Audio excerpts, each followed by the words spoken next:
Une porte qui pèse 25 tonnes et se referme en quelques secondes. Un coffre-fort taillé dans la glace arctique pour la fin du monde. Et une base perdue dans le désert où les gardes ont l'ordre de tirer à vue. Voici les 10 lieux les plus lourdement gardés de la planète, interdits au public, aux journalistes et même au président. Que cache-t-on derrière ces murs et pourquoi tant de théories du complot les entourent-elles ? Le dernier lieu de ce classement a été nié pendant des décennies, comme s'il n'avait jamais existé. Chers spectateurs, je ne vais vous prendre que 15 secondes. Si vous souhaitez soutenir mon travail, laissez un j'aime et un commentaire. C'est la meilleure façon d'aider la chaîne à se développer. Bon visionnage.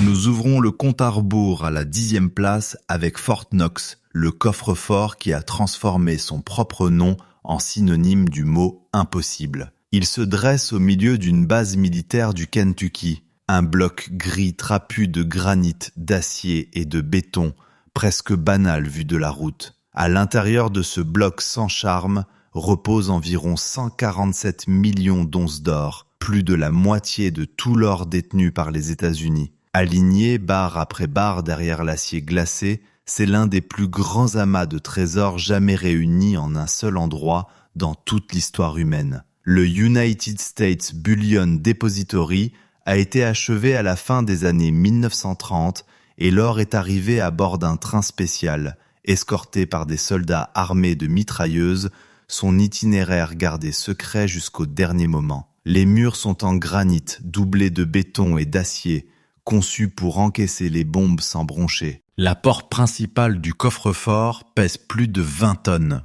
et pourtant elle pivote sur ses gonds avec une fluidité presque inquiétante. Et voici le détail qui fait sourire les experts en sécurité avec respect. Aucun être humain sur Terre ne connaît la combinaison complète. Chaque membre du personnel ne connaît qu'un fragment du code, et il faut plusieurs personnes, chacune composant séparément et hors de la vue des autres, pour ouvrir cette porte. Vous pourriez enlever l'un d'eux, et vous n'obtiendriez toujours rien. Et puis il y a le voisinage. Le dépôt se trouve sur le terrain d'un poste de l'armée qui abrite des unités blindées, ce qui veut dire que les voisins les plus proches du coffre-fort sont des chars, des hélicoptères d'attaque et des milliers de soldats entraînés. Ajoutez à cela des cercles de clôture et de barbelés, des caméras qui ne clignent jamais, des capteurs de mouvement enterrés dans l'herbe, des gardes armés dans des postes blindés à l'épreuve des bombes, et les rumeurs tenaces de champs de mines endormis sous la pelouse verte et bien taillée. En presque 90 ans, personne n'a même tenté un braquage, pas une seule fois. L'endroit inspire une telle confiance que pendant la Seconde Guerre mondiale, il a protégé bien plus que de l'or. La déclaration d'indépendance originale, la Constitution, une précieuse copie de la Magna Carta et l'ancienne couronne hongroise de Saint-Étienne y ont toutes passé la guerre à l'abri derrière ces murs. Quand l'Amérique a eu besoin d'un endroit que l'ennemi ne pourrait jamais atteindre, elle a choisi celui-ci. Le coffre-fort a aussi gardé des cargaisons plus étranges que des lingots. Pendant des années, il a stocké discrètement la réserve nationale de morphine et d'opium, conservée pour faire face aux pénuries de guerre, dormant à côté de l'or, dans l'obscurité, à température contrôlée. Et les lingots eux-mêmes vous surprendraient. Chacun n'a à peu près que la taille d'une brique, mais ils vous tirent le poignet comme un seau plein d'eau.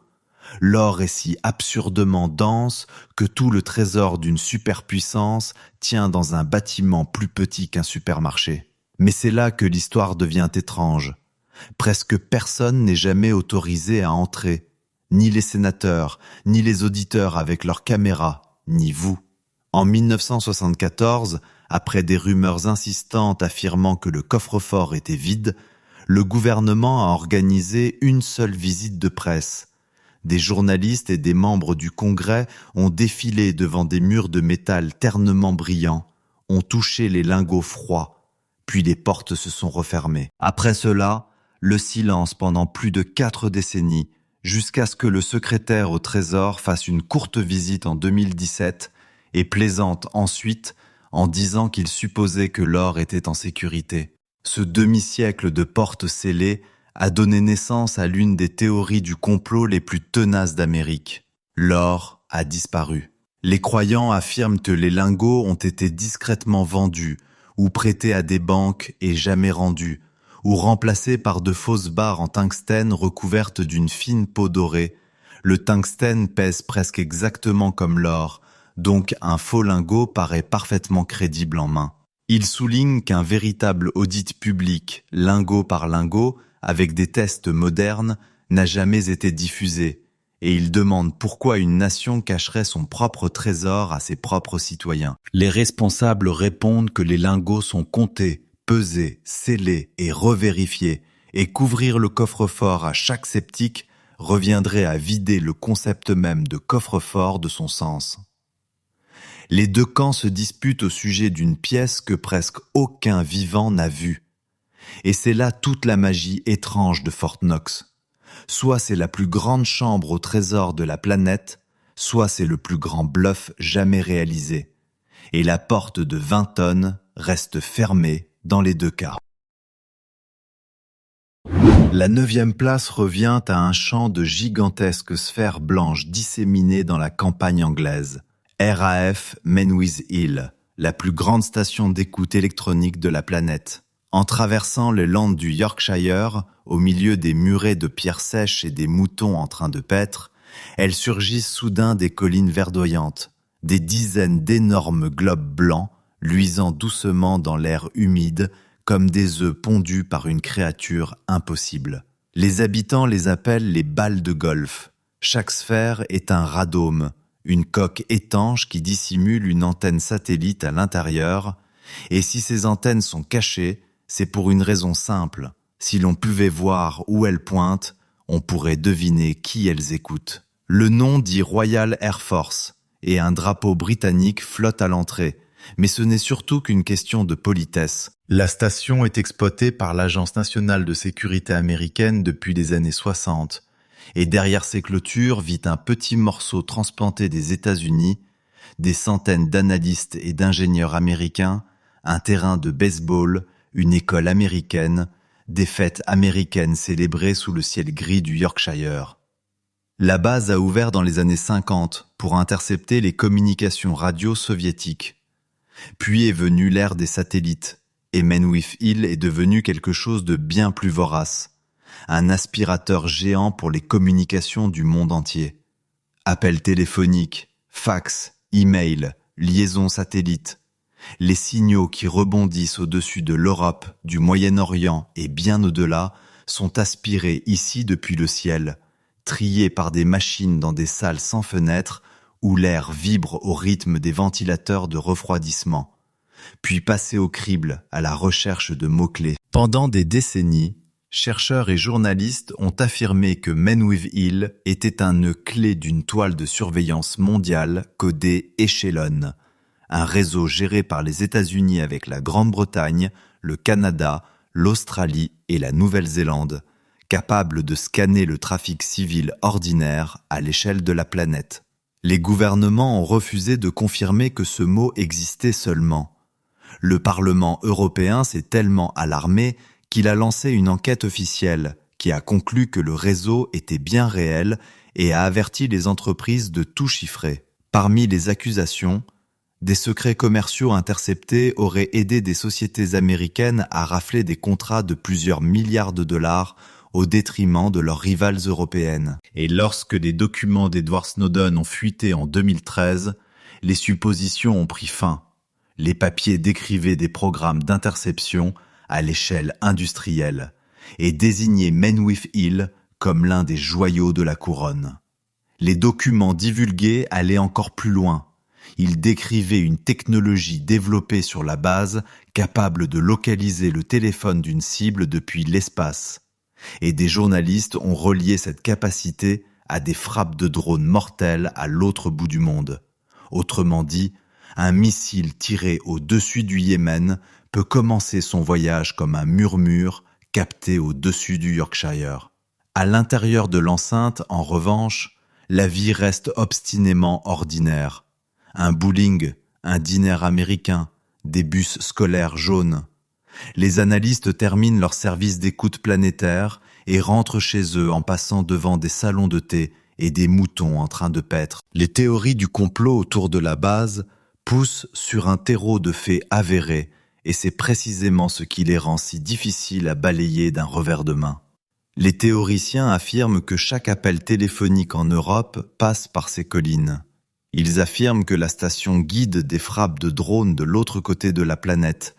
Des journalistes d'investigation ont publié des documents qui semblent aller exactement dans ce sens, et des députés britanniques ont déclaré qu'ils n'arrivaient pas à obtenir de réponse sur ce qui se passe sur leur propre sol. Même les responsables politiques chargés du contrôle disent qu'on les tient dans l'ombre.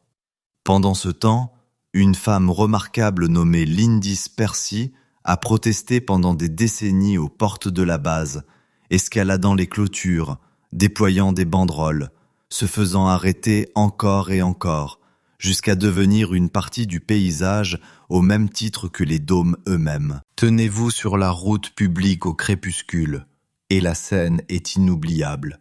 Un vent froid chargé d'odeurs d'herbes mouillées et de moutons, d'anciennes fermes en pierre avec la fumée qui s'échappe des cheminées, et derrière les barbelés, ces sphères blanches, lumineuses, silencieuses et immobiles, qui semblent boire le ciel.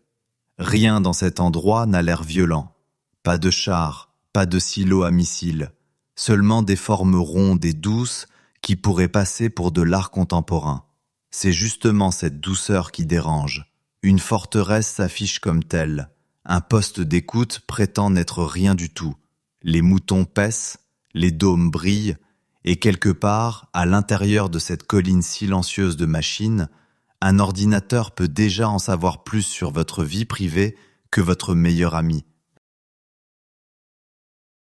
Le numéro 8 nous emmène bien au-delà du cercle polaire arctique, vers une ailette de béton plantée dans le flanc d'une montagne gelée, le Svalbard Global Seed Vault, le disque dur de secours de la vie sur Terre. Il se dresse sur l'île du Spitsberg, à mi-chemin entre la côte norvégienne et le pôle Nord, dans un archipel où les ours polaires sont plus nombreux que les humains et où le soleil disparaît complètement pendant des mois d'hiver. De l'extérieur, on ne voit qu'un étroit coin de béton avec une œuvre lumineuse en acier et en miroir incrustée dans sa façade, qui brille en turquoise au cœur de la nuit polaire comme un éclat venu d'ailleurs. Derrière cette entrée, un tunnel s'enfonce profondément dans le grès jusqu'à une roche gelée bien avant l'apparition des premières villes humaines. La mission ressemble à de la science-fiction, mais elle est bien réelle. À l'intérieur, à une température constante de moins 18 degrés Celsius, reposent des boîtes CD contenant bien plus d'1 million d'échantillons de semences. Blé, riz, orge, haricots, pommes de terre. Des copies génétiques des cultures qui nourrissent l'humanité, envoyées ici par presque tous les pays de la planète. La logique est d'une brutalité implacable. Les banques de semences du monde entier peuvent être détruites par la guerre, le feu, une inondation ou une simple faillite. Alors ce coffre-fort sert d'assurance derrière toutes les autres assurances. Le pergélisol est le génie du dispositif. Même si le courant s'arrête, même si les machines meurent et que le personnel ne revient jamais, la montagne elle-même gardera les graines au froid pendant des décennies. Assez froid pour que votre souffle crépite, pour que les étagères métalliques brûlent vos doigts nus, pour que le silence prenne une qualité glacée de cathédrale, seulement troublée par le bourdonnement des conduites de refroidissement. Le coffre-fort a ouvert en 2008 et il a déjà servi. Quand la guerre civile a dévoré la Syrie et que les bombardements ont atteint la grande banque de semences d'Alep, des scientifiques ont procédé au premier retrait de l'histoire du site. Des boîtes de vieux blé et d'orge résistant à la sécheresse ont quitté l'Arctique pour être replantées dans une terre plus sûre.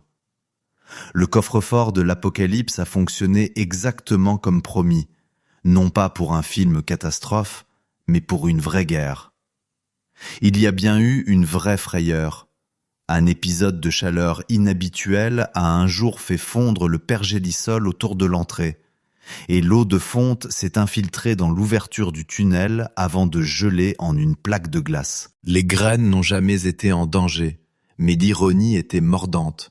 Le coffre-fort conçu contre la catastrophe climatique avait été attaqué par le changement climatique lui-même. La Norvège a dépensé des millions pour étanchéifier et reconstruire le tunnel. La montagne ne stocke plus seulement des graines. À quelques centaines de mètres de là, dans une mine de charbon abandonnée, se trouve l'Arctic World Archive, un coffre-fort pour les données, où des gouvernements et des entreprises déposent leurs fichiers les plus précieux sur un film spécial conçu pour survivre des siècles sans électricité. L'une des plus grandes plateformes logicielles du monde y a enfoui un instantané de pratiquement tout son code ouvert, scellé contre le même avenir sombre. Lentement et silencieusement, cette île gelée devient la boîte noire de la planète, l'enregistrement que les enquêteurs récupéreraient après le crash d'une civilisation. Et maintenant, le courant plus sombre. Presque personne n'a le droit d'entrer, ni les touristes, ni les journalistes, et la plupart du temps, même pas le personnel, car le coffre-fort n'est ouvert que quelques fois par an, lorsque de nouvelles cargaisons de semences arrivent. Ce secret, ajouté au surnom de coffre-fort de l'Apocalypse, plus la liste des soutiens qui l'entourent, a mis le feu aux esprits conspirationnistes. La fondation Bill et Melinda Gates a aidé à financer le projet, aux côtés de fondations liées à de grandes entreprises agroalimentaires. Alors les théories s'écrivent toutes seules. Les élites du monde savent qu'une catastrophe arrive, une famine organisée, une peste, une guerre, et elles mettent discrètement les graines de côté pour elles-mêmes. D'autres affirment que le coffre-fort est en réalité une prise de contrôle génétique des terres, un moyen pour les entreprises de contrôler l'approvisionnement alimentaire du futur, de breveter la vie elle-même pendant que les agriculteurs ordinaires perdent à jamais leurs anciennes semences. Les gardiens répètent patiemment que chaque dépôt fonctionne comme un coffre bancaire. Les graines restent la propriété de celui qui les a envoyées et personne d'autre n'a même le droit d'ouvrir le conteneur. Le détail le plus troublant est peut-être celui-ci. Qui repose côte à côte dans cette obscurité glacée? Des boîtes venues de Corée du Nord sont posées sur une étagère à côté de boîtes venues des États-Unis. Des graines de pays qui se bombarderaient volontiers attendent côte à côte, en paix parfaite, à moins 18 degrés, le jour terrible que leurs propriétaires espèrent ne jamais voir venir. L'humanité n'arrive pas à s'accorder sur les frontières, les dieux ou l'histoire. Mais au plus profond d'une montagne gelée, tout en haut du monde, nous nous sommes discrètement mis d'accord sur une chose. Quelque chose doit nous survivre. La 7e place de cette liste se cache derrière les murs du plus petit pays de la Terre, les archives secrètes du Vatican, la bibliothèque la plus mythifiée de toute l'histoire humaine. Le nom, à lui seul, a lancé 1000 thrillers, alors que la vérité est presque décevante. En latin, à l'origine, secretum voulait dire privé, pas caché, l'archive personnelle du pape. Le Vatican s'est tellement lassé des rumeurs sombres qu'il a officiellement rebaptisé le lieu Archives apostoliques du Vatican il y a quelques années. Personne n'a remarqué. Pour le monde entier, ce seront toujours les archives secrètes. Difficile d'en imaginer l'ampleur. Environ 85 km d'étagères, de quoi aligner des rayonnages d'une ville à l'autre le long d'une autoroute, remplis de documents couvrant 12 siècles. Lettres pontificales, traités, dossiers de procès, correspondances codées d'ambassadeurs et d'espions. Température et humidité sont contrôlées au 10e près. Les chercheurs décrivent l'odeur comme inoubliable, un parfum dense de vieux parchemins, de cuir et de poussière. Et la lumière dans les salles de lecture reste douce et tamisée, parce que la lumière elle-même est une ennemie qui dévore lentement l'encre. Les trésors les plus précieux reposent sous terre, dans un bunker en béton armé de 2 étages, ajouté dans les années 1980, où des armoires en acier ignifugé s'alignent sous le bourdonnement des néons. Ce qu'il y a vraiment là-dedans est déjà assez stupéfiant, même sans légende. Le parchemin sur lequel fut consigné le procès de Galilée, avec sa rétractation signée, arrachée à un vieil homme à qui l'on avait montré les instruments de torture. La lettre désespérée des lords anglais, couverte de dizaines de seaux de cire rouge pendant, suppliant le pape d'annuler le mariage d'Henri VIII, la demande dont le refus a définitivement arraché l'Angleterre à Rome. Une lettre de Marie, reine d'Écosse, au pape, écrite depuis sa cellule quelques mois avant sa décapitation. L'appel d'une reine qui avait déjà compris que personne ne viendrait la sauver. Le parchemin de Chinon, égaré pendant des siècles, dans lequel un pape absolvait discrètement les Templiers de l'hérésie alors même qu'ils brûlaient. Des lettres de Michel-Ange qui se plaint d'argent. La bulle excommuniant Martin Luther. Les nerfs à vif de l'histoire, endormis dans des chemises sans acide. Certains registres sont si lourds qu'il faut 2 archivistes pour les soulever. Certains paquets n'ont pas été défaits depuis que les hommes qui les ont scellés sont retournés en poussière. Les archives ont survécu à leur propre catastrophe. Quand Napoléon a conquis l'Italie, il a ordonné que toute la collection soit emportée à Paris dans des milliers de caisses, un convoi d'histoire grinçant à travers les Alpes. Après sa chute, le Vatican n'avait pas les moyens de tout rapatrier. Des employés ont vendu des liasses de papier inestimables au poids à des commerçants parisiens, et une partie de la mémoire de l'Église a fini ses jours à emballer du poisson et des légumes. Ce qui est revenu à Rome, ce sont les documents que les chercheurs étudient aujourd'hui. Ce qui a disparu nourrit les légendes, parce que personne de vivant ne sait exactement ce qui a été perdu. Y entrer est presque impossible, et c'est voulu.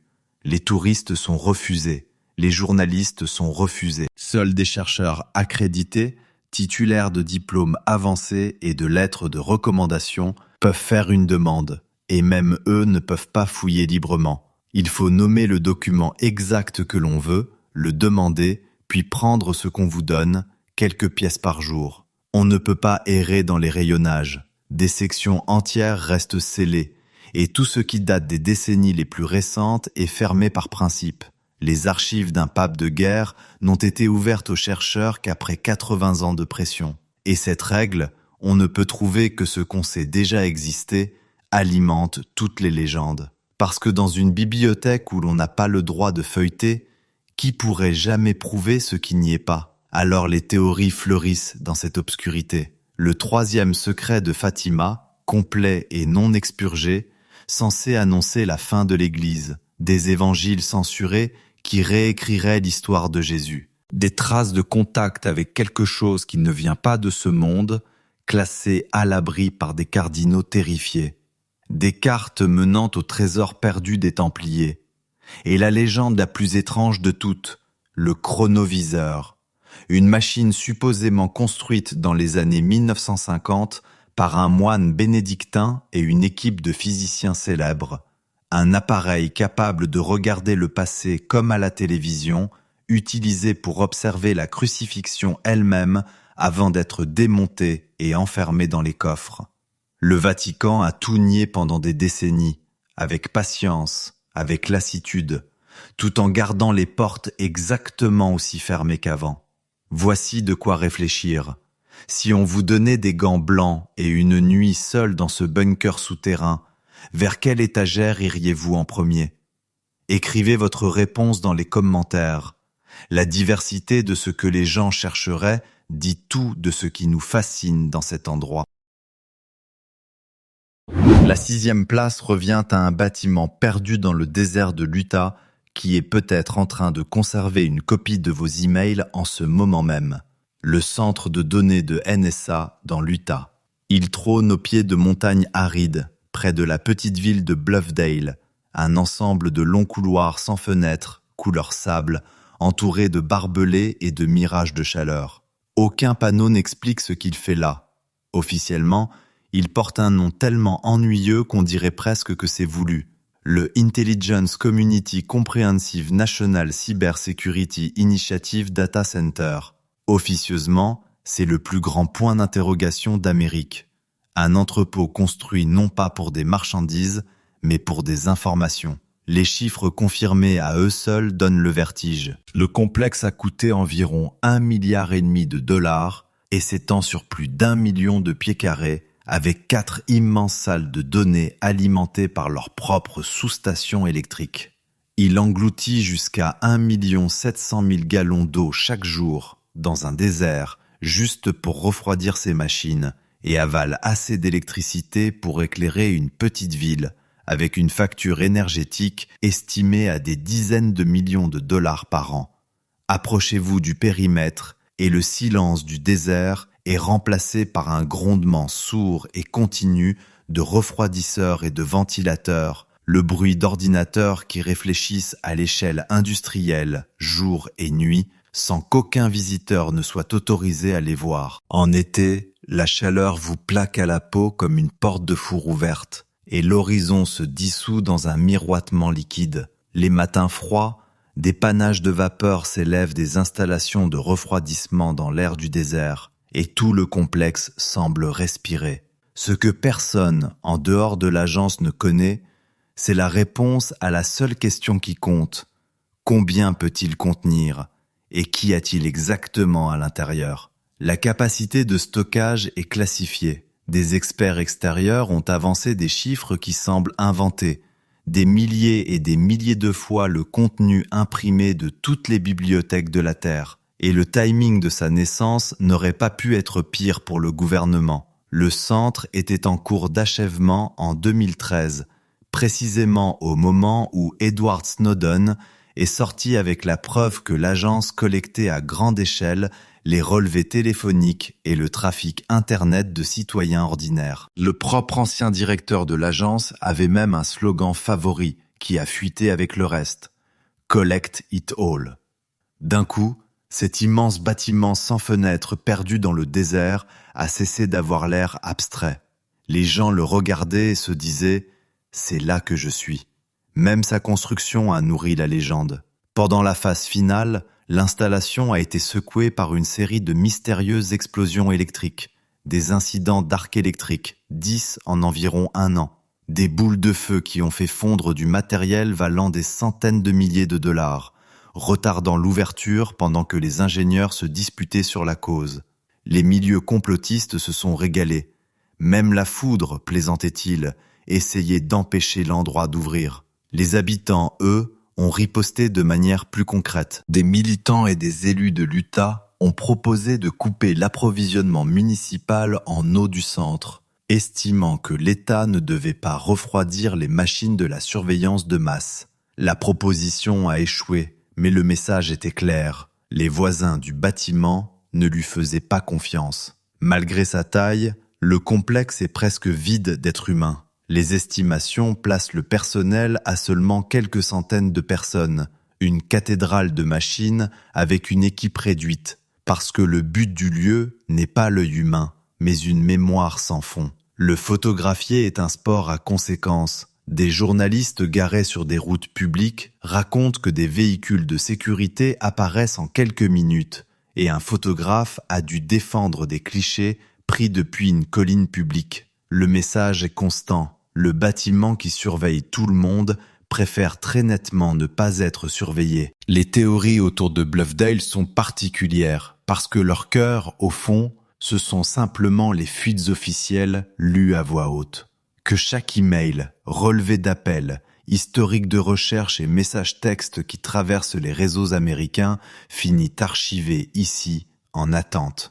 Que l'agence conserve le trafic chiffré qu'elle ne peut pas encore ouvrir, le stockant pour le jour où les ordinateurs quantiques le casseront comme un œuf. Une stratégie que les initiés appellent « Harvest Now, Decrypt Later ». Que quelque part dans ces salles bourdonnantes, une machine détient déjà une version de vous, vos amitiés, vos recherches de fin de nuit, vos traces de localisation, vos secrets. L'agence affirme qu'elle vise les menaces étrangères, qu'elle respecte la loi et que les données des Américains sont protégées par des règles strictes. Mais le bâtiment ne laisse rien filtrer. Il reste là, dans la brume de chaleur derrière ses clôtures, à gronder doucement, à se remplir seconde après seconde.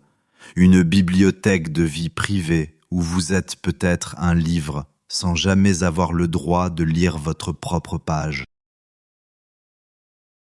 Exactement à mi-parcours, à la 5e place, s'élève la plus ancienne forteresse de ce classement, le Kremlin, une citadelle médiévale qui n'a jamais pris sa retraite. La plupart des châteaux du XVe siècle sont des musées avec boutiques de souvenirs. Celui-ci dirige encore le plus grand pays de la planète.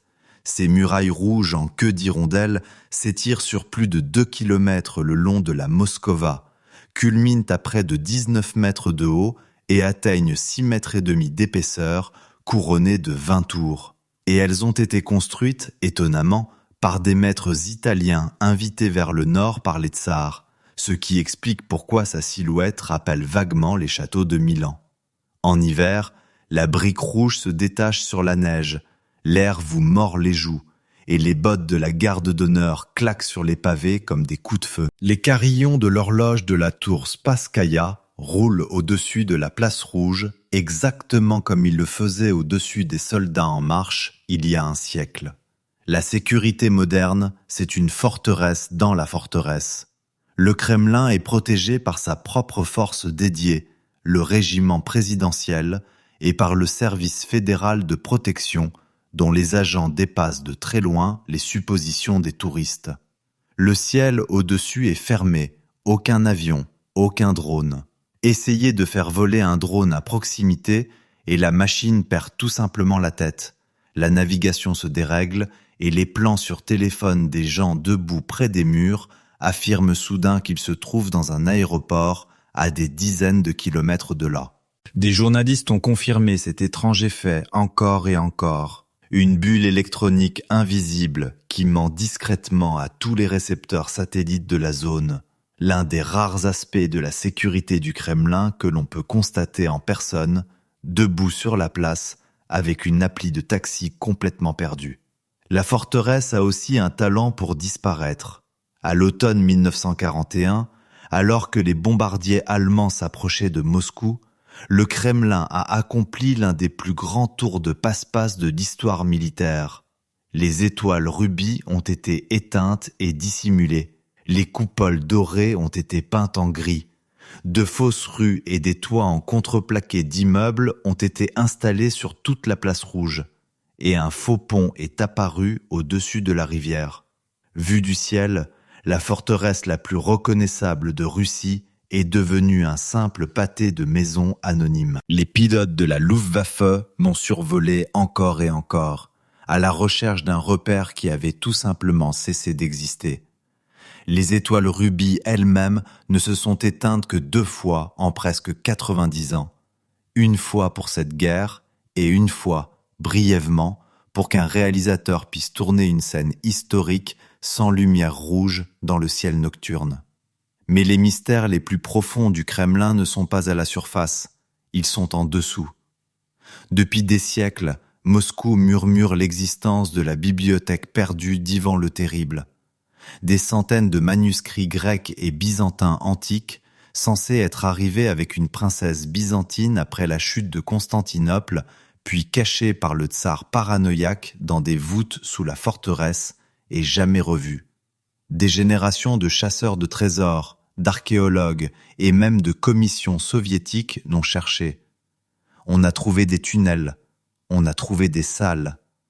La bibliothèque, jamais. L'une des tours porte littéralement le nom de Tour des Secrets, Taïnitskaya, bâtie au-dessus d'un puits caché et selon la légende, de l'entrée de passages souterrains courant sous la rivière elle-même.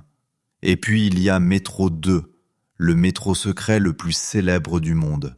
Selon des chercheurs, des défecteurs et des décennies de fuite, sous le métro public de Moscou se cache un second réseau, dissimulé, commencé sous Staline, reliant le Kremlin à des bunkers de commandement, à des installations souterraines et à un aéroport gouvernemental bien loin de la ville. Les lignes seraient bien plus profondes que le métro ordinaire, assez pour survivre à une frappe nucléaire, avec des stations cachées derrière des portes sans aucune indication. Le Pentagone a pris l'affaire suffisamment au sérieux pour imprimer un schéma du système dans un rapport officiel sur les forces soviétiques en 1991. Les autorités russes, elles, ont passé 30 ans à ne ni confirmer ni démentir et, de temps en temps, un général à la retraite ou un ancien ministre laisse échapper une demi-aveu qu'il y a bien quelque chose là-dessous avant que le silence ne retombe. Les explorateurs urbains qui prétendent avoir touché ces tunnels décrivent un air chaud et huileux, le bourdonnement lointain de la ventilation et des portes en acier par explosion qui mènent clairement vers un endroit qu'aucune carte n'admet. C'est ce qui rend le Kremlin unique dans ce classement. Ses gardes sont réels, sa bulle de brouillage est réelle, le schéma du Pentagone est réel. Pourtant, ses plus grands secrets sont verticaux, une forteresse qui pourrait être 2 fois plus profonde qu'elle n'est haute, dressée avec ses murs rouges dans la lumière du soleil, tandis que, quelque part sous les pieds des touristes, des trains qui n'existent officiellement pas attendent peut-être dans l'obscurité, moteur chaud. La 4e place est occupée par le plus grand bâtiment de bureaux jamais érigé pour la guerre, le Pentagone, siège de l'armée américaine et labyrinthe si vaste qu'il a sa propre météo de rumeurs. Les faits ressemblent à de la fiction. 5 côtés, 5 étages, 5 anneaux concentriques de couloirs totalisant plus de 17 miles de couloirs, construits autour d'une cour si immense que des immeubles de bureaux entiers pourraient y tenir. 23 000 personnes franchissent ces portes chaque jour ouvrable, plus que la population de bien des villes, avec leurs propres galeries marchandes, des cliniques, des chapelles et une station de métro enfouie juste sous le bâtiment. La conception est si ingénieuse que malgré l'interminable enchevêtrement de couloirs, on dit que n'importe quels 2 bureaux sont accessibles l'un depuis l'autre en environ 7 minutes de marche rapide. À l'intérieur, l'atmosphère est un cocktail étrange. Lumière fluorescente, linoléum poli qui grince sous les chaussures militaires, odeur de café et de tonneur de photocopieuse. Un bureau ordinaire, sauf que la paperasse y commande des flottes et des armées. Le bâtiment porte dans sa plomberie même la cicatrice de son époque. Il s'est élevé en Virginie à une période où les lois ségrégationnistes de l'État imposaient des installations séparées pour les travailleurs noirs et blancs, si bien que les architectes ont installé 2 fois plus de toilettes que nécessaire, des centaines. Les panneaux de séparation ne furent jamais posés. On dit que le président lui-même les aurait interdits. Mais les toilettes en double sont toujours là aujourd'hui, fossiles d'injustice dissimulées dans les plans du bâtiment le plus puissant de la Terre. La construction elle-même fut un miracle de guerre. Tout ce colosse a été bâti en à peine 16 mois, avec du béton coulé jour et nuit pendant que le monde brûlait. Et enfoui dans son origine se trouve l'une des coïncidences les plus glaçantes de l'histoire américaine. Le premier coup de pioche a été donné le 11 septembre 1941. Exactement 60 ans plus tard, jour pour jour, le vol 77 d'American Airlines a été précipité contre le mur ouest du bâtiment, tuant 184 personnes. Par un sinistre hasard, cette section venait tout juste d'être reconstruite et renforcée avec de l'acier et des fenêtres résistantes aux explosions, et de nombreux bureaux étaient encore vides. Le mur renforcé a tenu assez longtemps pour que des centaines de personnes puissent s'échapper avant de s'effondrer. L'odeur de carburant d'avion a plané au-dessus du Potomac pendant des jours. De cette horreur est née l'une des théories du complot les plus tenaces du siècle. Qu'aucun avion n'a frappé le Pentagone. Les théoriciens pointent du doigt les premières photos montrant un trou qui semblait trop petit pour un avion de ligne, la rareté des gros débris sur la pelouse, les quelques images floues de caméras de sécurité rendues publiques et en conclut qu'il s'agissait d'un missile tiré dans le cadre d'une opération interne. Les preuves contraires sont écrasantes. Des centaines d'automobilistes sur l'autoroute voisine ont vu l'avion passer au-dessus de leur voiture à hauteur de toit. Des pièces de l'appareil, le train d'atterrissage et les enregistreurs de vol ont été retrouvés dans le bâtiment. Les restes des passagers ont été identifiés. Les enquêteurs expliquent les images sans détour. Les ailes se détachent, l'aluminium se déchire, le carburant d'avion brûle. Mais les habitudes même de l'État sécuritaire ont nourri le doute. Vidéos retenues, rapports scellés. Le secret, comme toujours, a présenté l'addition sous forme de perte de confiance. Le bâtiment porte aussi des légendes plus anciennes, et le secret le plus étrange qu'il ait jamais caché à Moscou n'était pas une arme du tout, c'était le déjeuner. Pendant des décennies, les satellites soviétiques ont photographié une petite structure plantée en plein centre de la cour du Pentagone, avec des flux d'officiers entrant et sortant toute la journée. Selon une histoire de la guerre froide très appréciée, les analystes soviétiques en ont conclu qu'il s'agissait de l'entrée d'un gigantesque bunker de commandement souterrain, la porte la plus importante d'Amérique, et ont pointé des missiles dessus. C'était un stand de hot-dog. Les officiers allaient y acheter leur déjeuner. Le kiosque a fini par être reconstruit, et les employés du Pentagone appellent encore joyeusement la cour Grande Zéro. Sous les blagues, de vrais mystères subsistent. Des affirmations persistantes sur des niveaux de sous-sol profonds et des tunnels que les visites officielles ne mentionnent jamais. Et le simple fait que la majeure partie des affaires quotidiennes du bâtiment, budget, armes, guerre, est classifiée avant même que l'encre ne sèche. Voilà le paradoxe que l'on ressent en se tenant face à lui. Le Pentagone n'est pas caché. Il se dresse à découvert, au bord d'une autoroute, avec un arrêt de bus et une pelouse. Pourtant, il est peut-être le monde clos le plus déterminant jamais construit.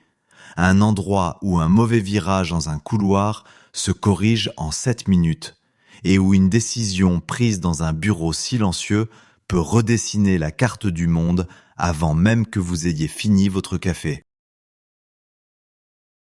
Pour la 3e place, on roule environ 1 heure vers l'ouest de Washington et on s'arrête devant une montagne verte de Virginie qui officiellement ne contient presque rien, Mount Weather, la ville de l'apocalypse américaine taillée dans la roche. Depuis la route, on voit une clôture, des antennes, quelques bâtiments gouvernementaux sans relief parmi les arbres des Blue Ridge. L'air sent le pin et les feuilles mouillées. Des bus tournent dans les courants ascendants. Rien ne laisse deviner que sous vos pieds, creusés dans le granit pendant les années les plus glaciales de la guerre froide, attend une ville souterraine complète, construite pour le jour où Washington cessera d'exister. Voilà ce qui a filtré au fil des décennies à travers des fragments déclassifiés des journalistes et d'anciens responsables. Au plus profond de la montagne, il y a des rues, des immeubles de bureaux de 3 étages dressés à l'intérieur de cavernes, des dortoirs, des cafétérias, un hôpital, sa propre centrale électrique et des réserves d'eau souterraines dont, selon certaines sources, un lac artificiel scintillant sous des projecteurs qui n'ont jamais vu le soleil. Il y a un studio de télévision, maintenu prêt pour qu'un dirigeant survivant puisse s'adresser à ce qu'il resterait de la nation. Les entrées des tunnels sont protégées par des portes blindées en métal massif, épaisses de plus d'1,50 m et pesant, dit-on, 34 tonnes chacune, si lourdes que les fermer n'a rien d'un claquement. C'est un rituel lent et solennel de survie. Le complexe a sa propre police, son propre service d'incendie et un nom volontairement banal, le Mount Weather Emergency Operations Center, géré par l'agence chargée des catastrophes. Sa vraie mission porte un nom plus froid encore, la continuité du gouvernement. Si la capitale meurt, l'Amérique est censée redémarrer d'ici, comme un ordinateur qui restaure une sauvegarde cachée. Pendant les années les plus sombres de la guerre froide, la montagne ne se contentait pas, dit-on, d'entasser des provisions. Elle stockait aussi des rôles. Des enquêtes décrivent un gouvernement de doublure permanent, une liste de responsables désignés pour prendre la place du cabinet si le vrai disparaissait, répétant la succession comme une troupe répète une pièce. On disait aussi que des dossiers sur plus de 100 000 Américains étaient conservés à l'intérieur à des fins de reconstruction, un chiffre que des responsables ont reconnu lors d'auditions au Sénat dans les années 70, et que l'installation organisait des exercices grandeur nature pour gouverner le pays, avec un président de remplacement donnant des ordres d'entraînement sous la roche. Le public n'était pas censé savoir tout cela, et la manière dont le secret s'est fissuré tient du pur drame. Par un matin de décembre orageux de 1974, un avion de ligne en descente vers Washington, pris dans une épaisse couche de nuages et une pluie verglaçante, a mal évalué son altitude et s'est écrasé contre la crête, tuant les 92 personnes à bord. Les équipes de secours et les journalistes qui grimpaient à travers l'épave et le brouillard se sont retrouvés arrêtés par des gardes armés devant des clôtures qui n'apparaissaient sur aucune carte, autour d'une installation que personne ne voulait nommer. L'enquête sur le crash est restée centrée sur le crash. Les questions, elles, ne sont jamais parties. En l'espace de quelques années, des journalistes avaient reconstitué les contours de la ville dans la montagne, et le gouvernement avait fini par admettre du bout des lèvres que l'endroit existait, tout en classant tout ce qui concernait son intérieur, une politique qui dure encore aujourd'hui. Aucun reportage n'a jamais descendu ces tunnels. Depuis, Mount Weather réapparaît dans les pires moments, comme une baleine qui ne remonte qu'au milieu des tempêtes. Le 11 septembre, alors que la fumée s'échappait encore du Pentagone, des hélicoptères ont exfiltré des dirigeants du Congrès hors de Washington pour les déposer derrière ces portes blindées. Lors d'autres urgences nationales, des responsables ont discrètement disparu dans la même direction. Et c'est là que naissent les théories du complot, parce que les questions appellent presque leur propre réponse, et une réponse sombre. Qui obtient un lit dans la montagne quand le ciel s'effondre? Et qui décide? Des chercheurs parlent de listes classifiées de survivants, des registres de responsables présélectionnés pour être secourus, mis à jour année après année, dans lesquels vous et votre famille n'êtes par définition pas inclus. Les théories les plus sombres vont plus loin. Mount Weather abriterait un gouvernement fantôme permanent qui dirige déjà les affaires entre deux catastrophes, ou bien il servirait de base à des plans secrets de détention de masse et de lois martiales élaborés dans les années 80 sous le nom de code Rex 84, un nom qui a bel et bien surgi lors d'auditions au Congrès avant que le sujet ne soit déclaré tabou. Si l'on écarte les affirmations les plus folles, ce qui reste est déjà glaçant. Il est établi que votre gouvernement entretient une ville enterrée avec un lac, un hôpital et un studio de télévision occupés et en activité en ce moment même, un mardi ordinaire, et que toute sa raison d'être est un jour qu'il refuse de décrire pour des survivants qu'il refuse de nommer. La deuxième place ne revient ni à un bunker, ni à un coffre-fort, mais à une forêt, Bohemian Grove. 1000 hectares de séquoias centenaires dans le nord de la Californie, où une fois par an, les hommes les plus puissants du monde se réunissent pour accomplir un rituel devant une gigantesque chouette de pierre. Cette phrase ressemble au délire d'un complotiste. Pourtant, chacun de ces mots est un fait documenté, et c'est précisément pour cela que cet endroit se classe si haut. Le Grove appartient au Bohemian Club de San Francisco, fondé dans les années 1870 par des journalistes et des artistes qui voulaient fuir la ville et boire entre les arbres. Avec le temps, les artistes ont été rejoints, puis largement dépassés en nombre par une toute autre foule. Présidents, secrétaires d'État, patrons du pétrole, banquiers, généraux et propriétaires de médias. Les présidents républicains, en particulier, en sont membres ou invités depuis un siècle. On dit que la liste d'attente pour y entrer s'étire sur des décennies. Chaque mois de juillet, quelques 2000 des hommes les plus influents de la planète se retirent dans les séquoias pour plus de 2 semaines de camping, répartis dans des campements rustiques aux noms comme Mandalay et Hall's Nest, où ils assistent à des conférences privées, boivent avec une ardeur légendaire et se voient, selon la tradition du club, formellement interdire de parler affaires. La devise du club, empruntée à Shakespeare, est inscrite au-dessus du portail. « Weaving spiders, come not here ». La forêt elle-même fait la moitié du travail de la légende. Des séquoias plus anciens que l'Empire romain s'élèvent comme des piliers de cathédrales dans une brume permanente. Les sons meurent parmi les fougères. L'air sent la sève froide et l'eau de la rivière. Et lors de la soirée d'ouverture, au bord d'un petit lac, les membres tiennent leur cérémonie emblématique, la Cremation of Care. Des silhouettes en robe portent un cercueil contenant un mannequin, le corps de Care, symbole des soucis du monde, à travers l'eau noire en bateau, puis le brûlent au pied d'une chouette de 12 mètres en béton couvert de mousse, tandis que les torches flambent, que la musique enfle et que 2000 des hommes les plus sérieux de la planète applaudissent comme des gamins en colonie de vacances. Le club appelle cela du théâtre, une façon de laisser le stress à la porte. Mais l'histoire du Grove contient une réunion que personne ne peut balayer d'un revers de main en la réduisant à du théâtre. En septembre 1942, un groupe de scientifiques et de responsables s'est réuni discrètement dans le clubhouse du Grove pour préparer ce qui allait devenir le projet Manhattan, la bombe atomique. Ce n'est pas une légende, c'est consigné noir sur blanc. L'arme la plus décisive de l'histoire humaine a, en partie, été organisée autour de vers dans cette forêt. Alors quand les critiques disent qu'il ne s'y passe rien d'important, les croyants se contentent de désigner Hiroshima et de lever un sourcil. Des carrières politiques ont pris leur envol lors des discussions au bord du lac du Grove.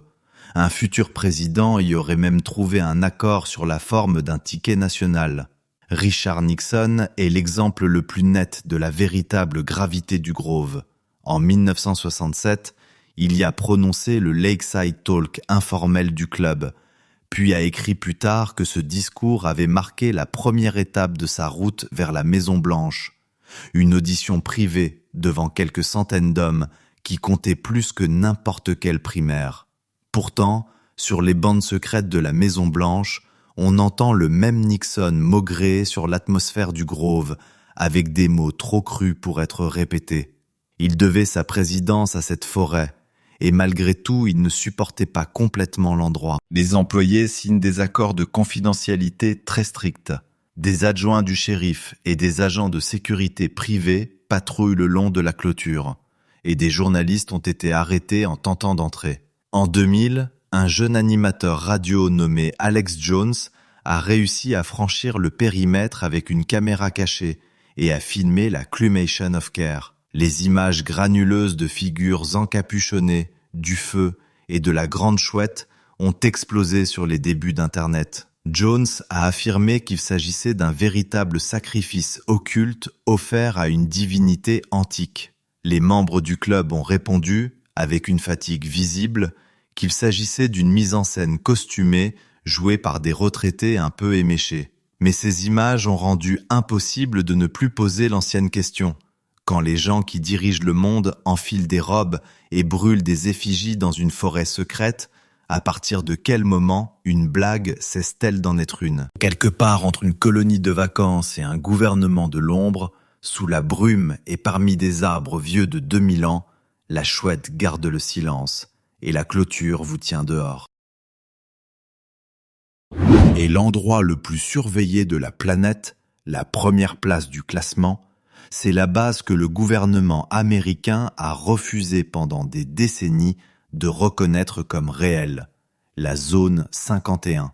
Un morceau de désert brûlé autour d'un lac asséché appelé Groom Lake dans le Nevada, ceinturé de montagnes, invisible depuis la moindre route publique. Pendant la majeure partie de son existence, elle n'apparaissait sur aucune carte. Sur les cartes des pilotes, il n'y avait qu'un carré de ciel interdit. Les employés n'avaient pas le droit de dire où ils travaillaient. Les présidents évitaient même de prononcer son nom. Ce n'est qu'en 2013 que des documents déclassifiés de la CIA l'ont enfin écrit noir sur blanc. Oui, la zone 51 existe. Et à ce moment-là, le silence lui-même avait transformé une base militaire en secret le plus célèbre de la planète. L'histoire vérifiée est déjà assez incroyable. En 1955, La CIA avait besoin d'un endroit isolé pour tester le U-2, un avion espion conçu pour photographier l'Union soviétique depuis la limite de l'espace. Le lac asséché offrait une piste naturelle parfaite. Le vide garantissait une discrétion absolue. Puis vint le A-12, une flèche de titane capable de distancer les missiles, et après lui, le premier avion furtif. Des machines qui, pendant des années, n'existaient officiellement pas. Et voici l'un des faits les plus savoureux de toute la saga des ovnis. Les propres historiens de la CIA ont conclu qu'une énorme partie des signalements de soucoupes volantes de cette époque, selon certaines estimations internes, plus de la moitié, n'étaient tout simplement que ces avions secrets, brillants comme de l'argent à des altitudes impossibles, là où rien n'était censé voler. Le gouvernement ne pouvait pas le dire sans compromettre ses programmes. Alors il a haussé les épaules face aux observations, et en gardant le silence, il a lui-même nourri toute une génération de croyants. La légende des ovnis de la zone 51 a d'une certaine manière été fabriquée par la base même qu'elle hante. Aujourd'hui, la sécurité est un chef-d'œuvre de menaces silencieuses. On sait qu'il n'y a pas de mur sur une grande partie du périmètre, seulement des poteaux orange, des panneaux d'avertissement et le désert. Mais le sol lui-même vous surveille. Des capteurs de mouvement enterrés enregistrent chaque pas. Des caméras vous suivent depuis les crêtes. Et en quelques minutes, un pick-up blanc apparaît sur une colline, moteur au ralenti, à vous observer en silence. Franchissez la limite et les hommes qu'on appelle les camo dudes ne discuteront pas. Les panneaux derrière eux précisent que l'usage de la force létale est autorisé. Le personnel fait la navette sans être vu, en arrivant chaque matin de Las Vegas à bord d'une flotte privée d'avions blancs sans marquage, avec une bande rouge, indicatif Janet, depuis un terminal gardé en pleine vue des casinos touristiques. La chaleur ondule au-dessus des pistes. Le vent sent la poussière et le créosote. Quelque part derrière la crête, des moteurs que vous ne verrez jamais sont testés face au silence. Le plus proche aperçu légal de la base exige de grimper sur une montagne située à 42 km avec un télescope, et même de là, on n'aperçoit que des hangars blancs tremblants dans la chaleur au-dessus d'un lac asséché. Le secret a même englouti les tribunaux. Dans les années 1990, d'anciens employés ont poursuivi le gouvernement, affirmant avoir respiré des poisons provenant de tranchées à ciel ouvert où des matériaux classifiés étaient brûlés sur la base. L'affaire s'est effondrée de la manière la plus appropriée qui soit. Le gouvernement a soutenu que confirmer le moindre détail, même l'existence d'un manuel de sécurité, mettrait en danger la sécurité nationale, et un ordre présidentiel a scellé l'épreuve. Des hommes malades se sont vus dire, en substance, qu'ils ne pouvaient pas prouver où ils avaient travaillé. La base ne pouvait pas être poursuivie parce que juridiquement, elle n'existait pas. Puis, en 1989, un homme nommé Bob Lazar est entré dans un studio de télévision de Las Vegas et a allumé un feu qui ne s'est jamais éteint. Il a affirmé avoir travaillé sur un site près de Groom Lake, en rétro-ingénierie d'une des 9 soucoupes volantes récupérées, alimenté par un élément inconnu de la science, l'élément 115. Les physiciens ont démonté son récit. Aucune trace de ses diplômes supposés n'a jamais refait surface. Mais des années plus tard, des laboratoires ont bel et bien synthétisé l'élément 115, et même si la vraie version se désintègre en une fraction de seconde, les croyants y ont vu une prophétie confirmée. Ajoutez à cela la légende tenace selon laquelle des débris de Roswell ont fini ici, ajoutez les niveaux souterrains profonds dont jurent les témoins, et vous obtenez l'été 2019 quand 2 millions de personnes ont cliqué sur « Participer » à un événement parodique appelé Storm Area 51. Qu'ils viennent donc les aliens.